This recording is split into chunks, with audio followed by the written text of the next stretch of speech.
В эфире новости экономики на Якутия-24, в студии Нургуяна Иванова. Айсен Николаев принял участие в заседании президентской комиссии по вопросам стратегии развития топливно-энергетического комплекса и экологической безопасности. Заседание комиссии проходило в Кемерово. В состав комиссии входят главы крупнейших нефтегазовых компаний страны, Транснефти, Росатома, главы профильных министерств, руководители ФАС, ФСБ и других ведомств. Компания «Алроса» сообщила о росте показателей EBITDA за второй квартал 2018 года на 10% к уровню прошлого года и на 22% за 6 месяцев текущего года.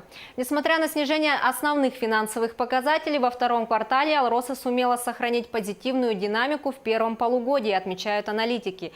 Так, выручка выросла на 8% до 168 миллиардов рублей.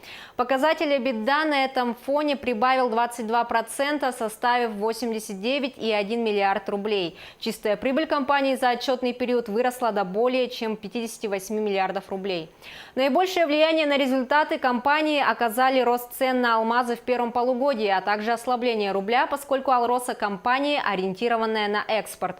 За прошедшие 6 месяцев текущего года наблюдалось увеличение спроса на ювелирную продукцию в США и Азии на фоне роста экономик стран этих регионов. Поэтому, несмотря на снижение продаж алмазов в каратах на 8% в первом полугодии, продажи в денежном эквиваленте выросли до 2,6 миллиардов долларов США. Также заслуживает внимания увеличение свободного денежного потока компании на 23%, в основном за счет продажи газовых активов в начале года. Выручка в более чем 30 миллиардов рублей от их реализации была направлена на снижение чистого долга, что демонстрирует эффективное управление «Алроса» своей ликвидностью.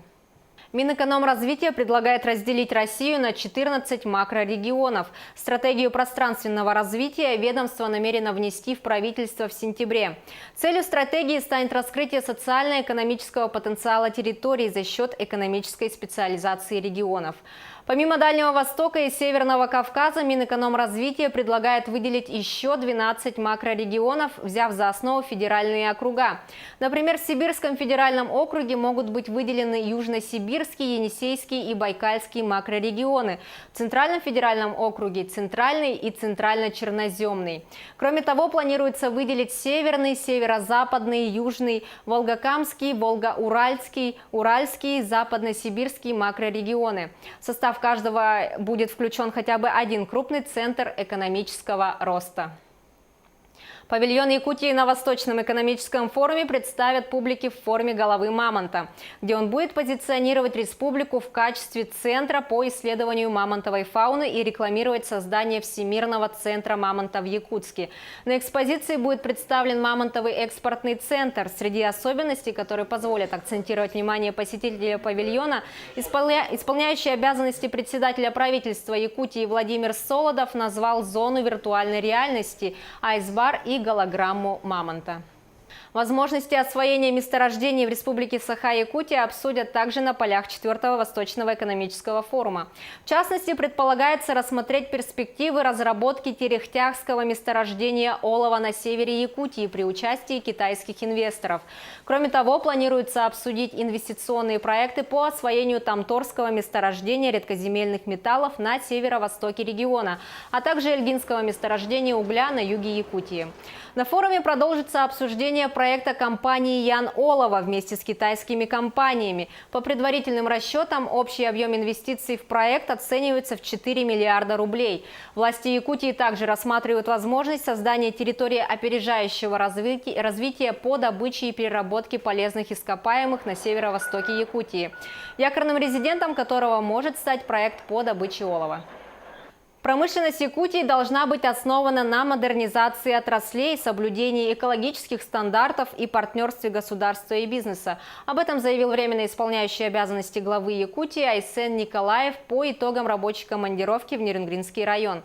Он также добавил, что резерв кадров промышленности нужно формировать не с колледжей и техникумов, а уже со школы. Чтобы быть конкурентоспособными на глобальном рынке, нам необходимо модернизировать промышленность. Сегодня перед нами стоят вызовы синтетические алмазы, альтернативная энергетика, переход на электрические двигатели и другое. Нам быть готовыми идти в ногу со временем, найти новый подход. Вектор производственного развития страны смещается с запада на восток, и один из центров промышленности России – это Якутия, сказал он.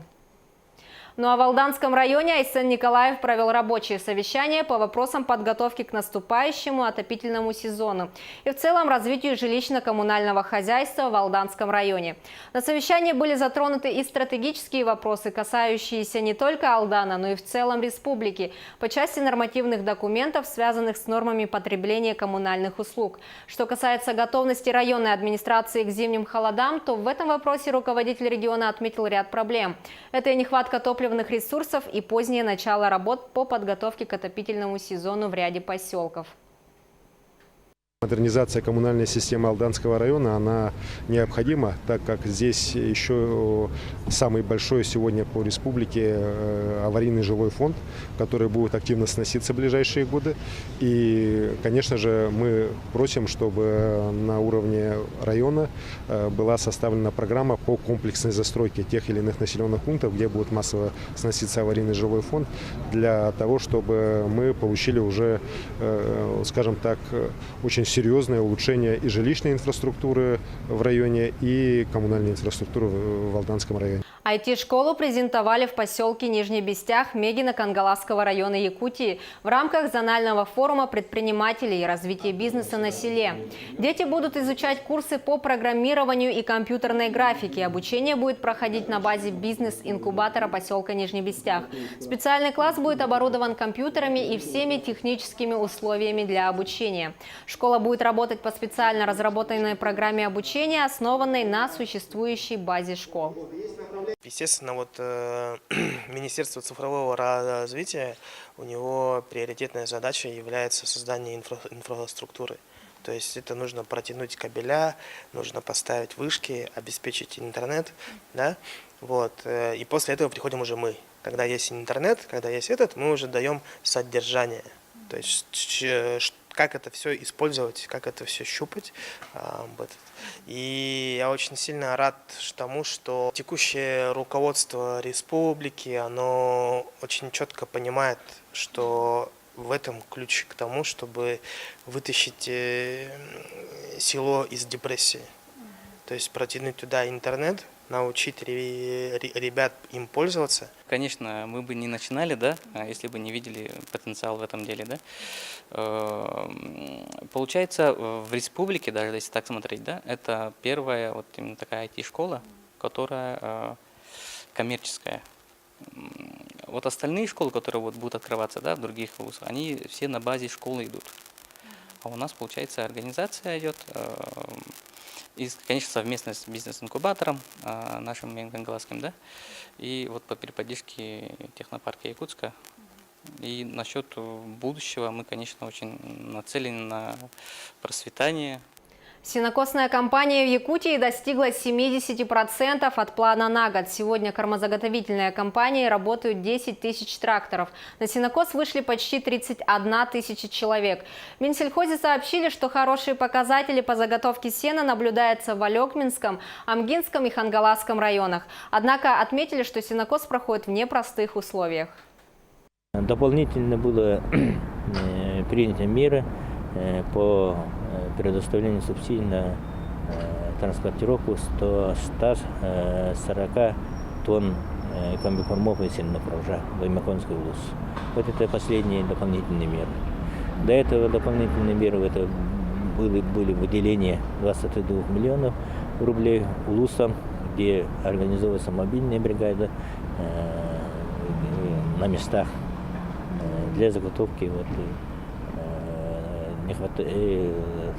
дополнительных объемов сена. На этом у меня все. Оставайтесь в курсе экономических событий на Якутия 24.